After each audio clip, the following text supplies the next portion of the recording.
Hello, welcome back to Rev Endurance Sports and another edition of What is in Our Stand Today.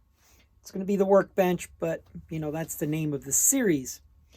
Additionally, it's a tubeless tire sealant saga continuation. So today I had my first official flat of the year. It's October the 11th. Those of you who have been watching all the tubeless experimentation I was doing, that was a tire that was already compromised. It was a cut tire that just wouldn't seal. So then I thought, okay, let's use this tire and let's experiment with different types of sealants, different types of methods. And in the end, what I came up with as the final resolution for tubeless tires, cuts, and these kinds of things is what I wish to talk to you about today. So just to recap, as I mentioned, I have about, 6,400 miles for the year, about 528,000 feet. I'm not focused on getting 1,000,000 feet of climbing this year. And the mileage per week is down just a little bit, but that's okay. I'm not trying to do anything in this year, but interestingly enough, the distance while being on Strava is getting really close to 100,000.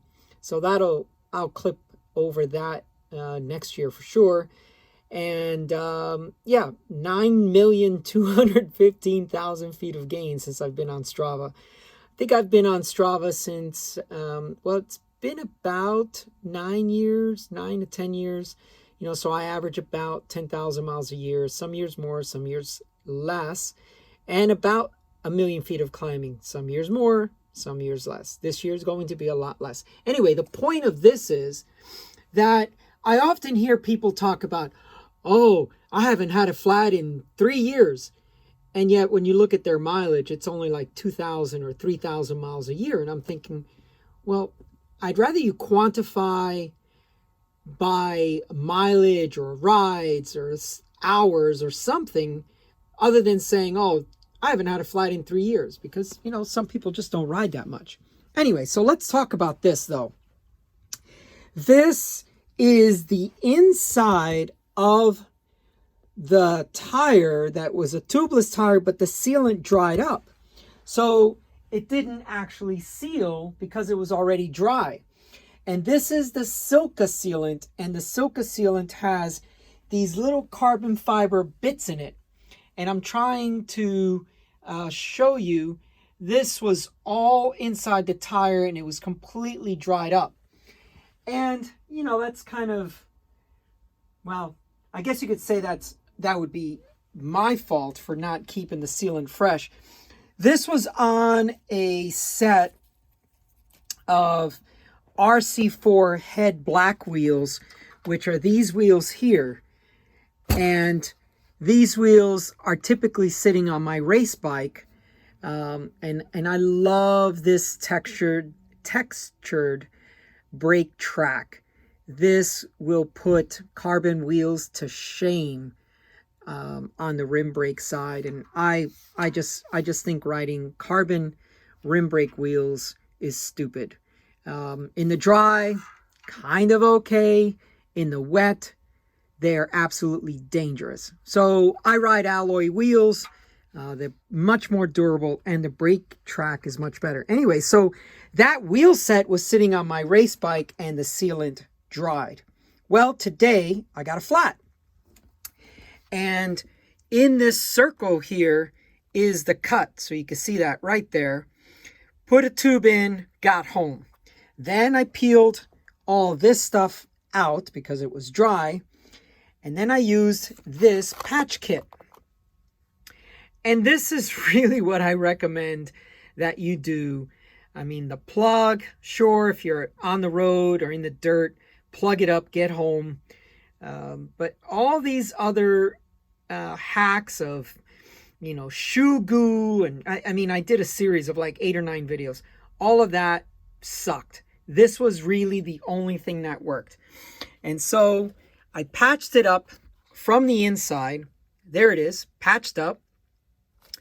And if you could see that glue is actually like a bluish color. So it's not the same as the other glue that you see for patches, right?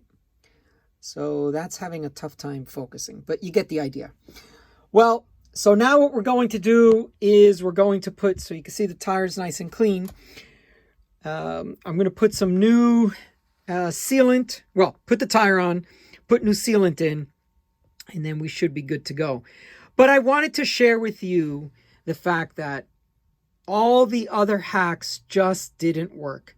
And the only thing that worked was a physical barrier, like a patch on a cut tire like this, which, by the way, has a ton of life left. And if I could find the TWI, I will show that to you here shortly. Yeah, there it is. So it's got so much life left. There's the TWI. It's upside down, but you get the idea. That I thought it was worthwhile patching this and moving forward with it. Okay, well, that's all for today. If you like this type of content, please like and subscribe. Please share it with your friends. I'd like to get to 3,000 subscribers. More subscribers means more opportunity to do more things for you, the viewers.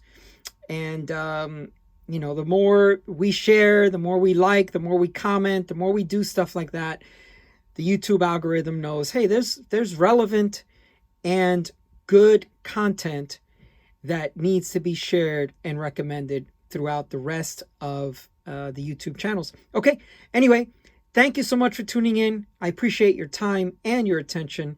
Please like and subscribe. And in the meantime, we'll see you up the road.